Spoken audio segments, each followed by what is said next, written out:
Welcome to the Philharmonie in Berlin and to this transmission of the Digital Concert Hall. Tonight's concert is an extraordinary event. It's a piece called Weltethos. It's a new piece. The music is by Jonathan Harvey, the British composer. The text, specially composed also, is by the Catholic theologian from Switzerland, Hans Küng, and the performers are the orchestra, Berliner Philharmoniker, the Rundfunkchor Berlin, of which I, Simon Halsey, am the chief conductor, an extraordinary large children's choir, over 100 children from the Handel Gymnasium here in Berlin, and the speaker, Dale Dusing. This piece has been worked upon ever since 2006, for some 5 or 6 years by now. The commission arose originally from an idea by the Berlin Philharmonic itself, by the orchestra itself. The orchestra had been playing music by Jonathan Harvey, conducted by Simon Rattle, and I think the orchestra felt that they would like to have a new piece by Jonathan.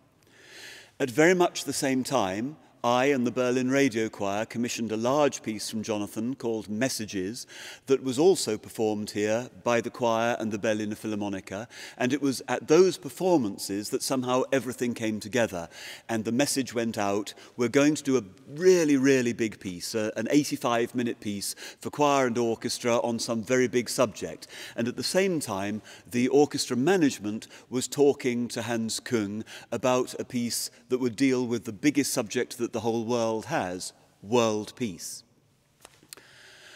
We'd begun this idea when I was called to a meeting by the Olympic Games in London. And they said to me, you know, Simon, what we need is a piece about world peace, but we don't want to do Beethoven 9. What should we do? And I was able to whip out of my bag a piece of paper that said all the details about what we were proposing to premiere here today. And it just seemed like absolutely the right project to open the Olympic Games as well. So next year, in 2012, in June, the City of Birmingham Symphony Orchestra and Chorus will give a performance that will open the Cultural Olympiad. So one way and another, this is an extremely important piece.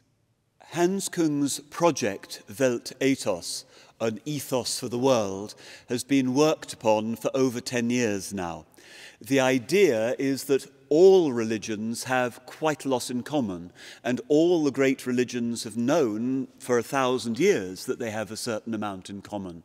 And it is this commonality that Hans Küng is seeking to exploit. The idea is that the world should not be divided by details, but brought together by the big picture. As Küng himself says, there will be no peace among the nations without peace among the religions. There are 6 great religions in the world, and therefore there are 6 movements in this piece. And the movements are in this order. The first one deals with Confucius, the second with Moses, the third with a variety of Indian gods, the fourth with Muhammad, the fifth with Buddhism, and the 6th with Christianity. And each religion is accorded the same amount of time. Each movement lasts about 12 to 15 minutes. And there is a pattern to the movements. Each movement begins in a particular way, develops in a particular way, and climaxes in a particular way. So the first 5 movements, at least, tend to begin with an orchestral introduction, and the orchestral introductions sound very different depending on which sound world and which religion we're dealing in. So that Jonathan has this enormous orchestra. It's like a Mahler orchestra with thousands and thousands of percussion instruments. We have Indian instruments and Korean instruments and Chinese instruments. We have a large variety of harps, cimbaloms, celestas, and organ. We have all the normal symphonic orchestral instruments. But what is fascinating about his orchestration is, despite the enormity of the scale of this piece, nearly the whole piece is chamber music, just a few people playing at one time. The first movement, let's take that as an example. It begins with the most extraordinary mathematics. It's unbelievably difficult to conduct, and I'm very glad to say that Simon Rattle is conducting that bit. You will see there are two conductors. Simon Rattle is the main conductor, and I am the extra conductor. The idea is that the sound world of the entire world is so big that it needs two people to control it. And in the first movement, Confucianism, what Jonathan has very cleverly done is to imagine the mathematical relationship between heaven and earth. This is an extraordinarily difficult thing for the conductor to do, but sounds relatively straightforward in the orchestra. Once the orchestra has set the scene of a sort of Chinese sound world, perhaps, then the choir begins to whisper, to shout, to speak. And the text is used not only to convey information, but also to be like extra percussion. So we divide words up just into little syllables and go t, sh, t, k, ch, ch, and so on. The speaker then tells the story, and the speaker always tells the story in a very straightforward manner, as if he is a preacher in a village. Once the story is told, then we have something in German called the Hauptgesang, the moment when the big message is sung, and then the choir and the full symphony orchestra sing and play. And it's at this moment, I think, we understand all the influences on Jonathan Harvey. He has studied Asian music very clearly.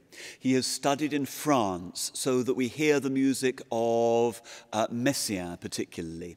He has studied and worked with Boulez and done a great deal of work with electronic music. And although there are no electronics in this piece, we hear effects that come and go and so on that could be controlled by a studio. But also, Jonathan, like so many British musicians, grew up as a cathedral chorister, and we hear that music, Gregorian chant in the background, counterpoint, a great oratorio tradition is in the background at all times. But what is so wonderful is that everything is flung into a pot, mixed up, and comes out as this fabulous, fabulous language. Each movement ends with the children's choir. And the children's choir, I don't know if Jonathan would thank me for this, reminds me of Britain's War Requiem and Britain's Spring Symphony, where children always represent the future. And that's exactly what they do here. The 100 fantastic children from the Handel Gymnasium sing, Wir haben Zukunft, we have a future. And then they list all the things we don't want in the future. Nationalism, sexism, racism, and so on and so on. So that is the pattern for each movement, and each movement has a similar architecture, enough architecture that the public watching will say, ah yes, we are beginning the second movement, aha, we're beginning the third movement. The sound world of each movement depends on its religion, of course, and there is a clear development through the piece, so that there is an idea that we're working towards a final world ethos, which may indeed speak of Christianity, but brings the idea together that all brothers and sisters here on earth, we all have so much in common and so much to look forward to.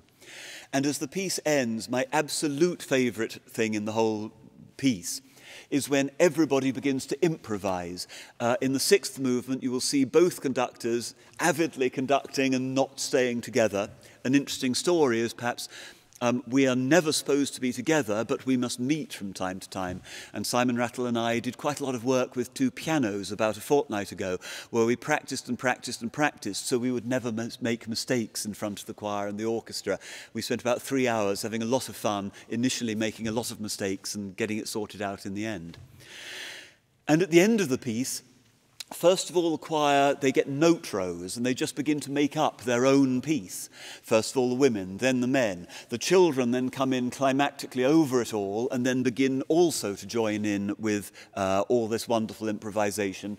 Then the orchestra begins to improvise, and we have this fabulous sound world, the hall full of the singing, made-up languages, no real language. Everyone is told to invent their own language and to sing to our gods and to create the absolute certainty that in this terrible time, this time after 9/11, this time where our planet is threatened in so many ways, that we do indeed have a future.